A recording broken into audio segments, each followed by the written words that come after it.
Country Line log splitter, 25 ton. It's a pretty big splitter. Don't recommend anything bigger. One of the features this has, when the wood goes up, it's got little arms that stick out like you've seen in the video. Those right there push the wood back out of the splitter if it gets lodged. The only reason to get a bigger log splitter, in my opinion, would be a 30 ton, and that would be if you're using it all day long, commercial wise. It has a lot more pressure that you can put on the log, and it works easy, effortlessly. There's no strain on the motor, and it'll make it last longer. But this one was only $1,300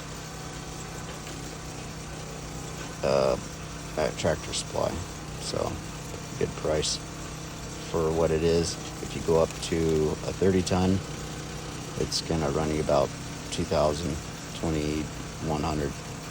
So big price difference. Didn't think it was necessary to go to a 30 ton when this one works just fine.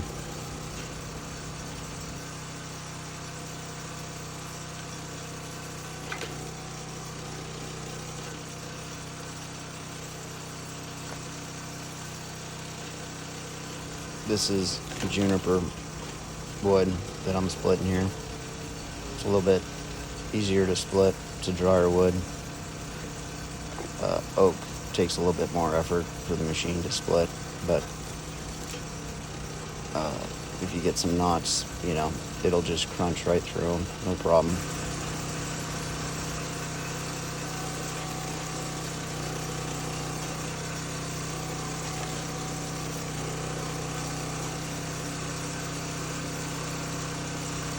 One of the things I was looking at buying a splitter, some of them don't come with hydraulic fluid, which can cost quite a bit.